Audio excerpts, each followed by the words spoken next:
नमस्कार दोस्तों, स्वागत है आपका हमारे YouTube चैनल निकेश क्लासेस में।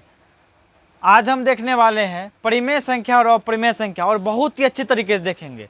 आप लोगों को अच्छा समझ में आएगा, बस आप लोग अच्छा से देखते रहिए। और हाँ, आज पेन और कॉपी कोई ज़रूरी नहीं है। आज मैं आप लोगों के साथ दिमाग में प्रवेश करा दूंगा, दिमाग में घुसा दूंगा परिमेय संख्या और अपरिमेय संख्या। शायद आपने इससे पहले कोई ऐसा वीडियो देखा होगा, या कहीं कहीं आपने सीखा होगा, या कहीं इस संख्या के बारे में जाना होगा, लेकिन मैं उससे आज हटके बताऊंगा परिमेय संख्या और अपरिमेय संख्या। चलिए स्टार्ट करते हैं। परिमेय संख्या और अपरिमेय संख्या क्या है। सबसे पहले हम समझते हैं परिमेय संख्या क्या है। तो एक नंबर में लिखा है परिमेय संख्या क्या है। परिमेय संख्या क्या है, मतलब परिमेय संख्या पहले देखते हैं।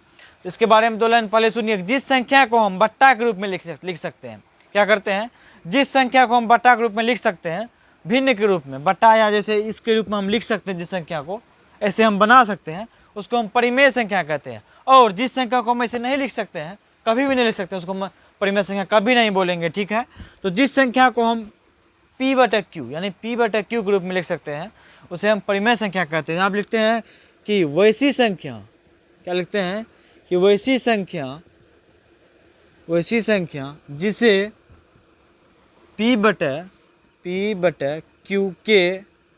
रूप में लिखा जाए, उसे परिमेय संख्या कहते हैं। परिमेय संख्या कहते हैं। क्या कहते हैं? परिमेय संख्या कहते हैं। कहने का मतलब वैसी संख्या जिसे P/Q के रूप में लिखा जाए, उसे परिमेय संख्या। लेकिन हाँ, यहाँ पे एगो शर्त है कि Q नॉट इक्वल टू 0 होना चाहिए, यानी Q का मान 0 नहीं होना चाहिए। इसका मतलब होता है नॉट इक्वल, यानी इसका नहीं, यानी Q का मान 0 नहीं होना चाहिए। तो यही इसका है कि Q नॉट इक्वल टू 0 होना चाहिए। क्या होना चाहिए?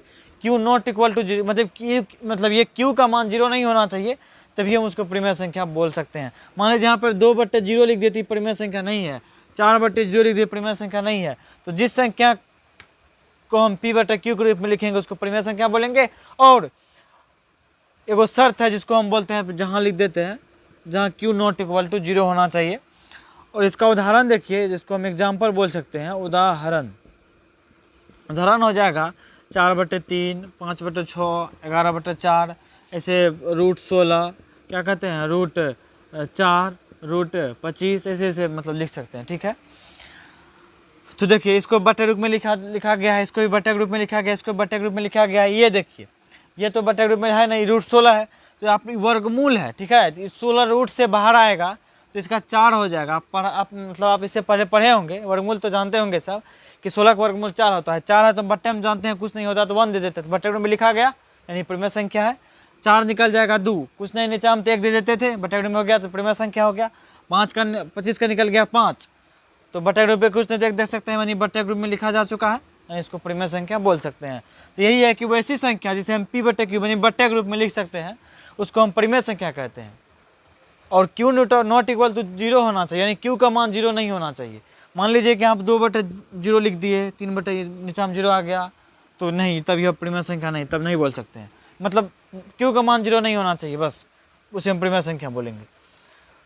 तो इसके बाद हम चलते हैं अपरिमेय संख्या को। मैं उम्मीद करता हूँ इसमें आप थोड़ा कुछ ना कुछ समझ ही गए होंगे, या कोई ऐसा स्टूडेंट होगा जो पूरा समझ में आ गया होगा, या कोई ऐसा होगा जिसका मेरा बात समझ में नहीं आता होगा।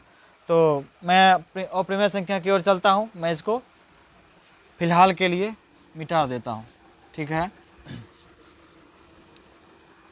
अब दूसरा नंबर क्या है? दूसरा नंबर है अपरिमेय संख्या। क्या है? अपरिमेय संख्या। क्या है? अपरिमेय संख्या है ना, अपरिमेय संख्या, ठीक है। अपरिमेय संख्या है तो इसको अपरिमेय संख्या किसी जस्ट इसका उल्टा है, परिमेय संख्या का जस्ट उल्टा अपरिमेय संख्या, और लग गया, उल्टा हो जाएगा।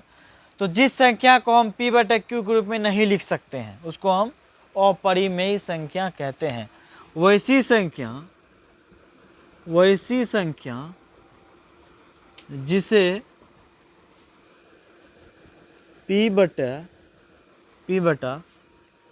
के रूप में नहीं लिखा जा सकता है उसे अपरिमेय संख्या कहते हैं। क्या कहते हैं?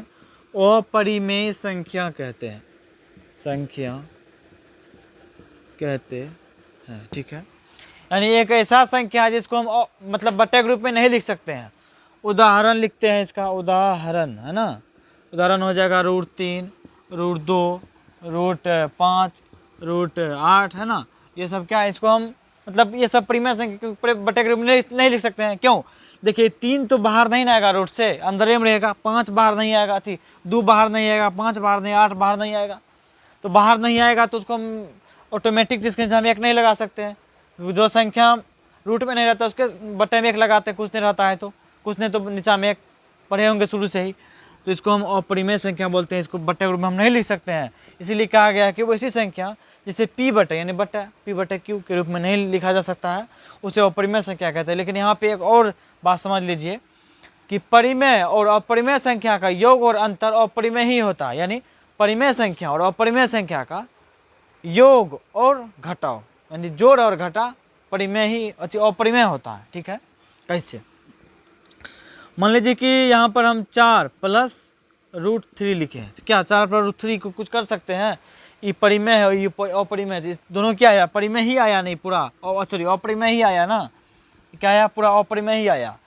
अब यहाँ पे लिखते हैं √5, यहाँ पे लिखते हैं √25। ठीक है, तो √5 यहाँ पर आ जाएगा, √25 का मतलब 5 आ जाएगा। तो ये क्या निकला? ये क्या निकला? अपरिमेय ही निकला ना।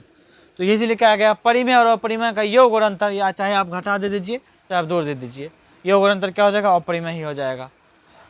तो इतना कुछ आप समझ गए होंगे। अगर इस वीडियो से आपके थोड़ी सी भी सीखी हो, कुछ ना कुछ ज़रूर सीखी हो, तो इस चैनल को जरूर सब्सक्राइब कर लीजिएगा। बाकी मिलते हैं ऐसे अगली दमदार वीडियो के साथ, तब तक के लिए जय हिंद, जय भारत।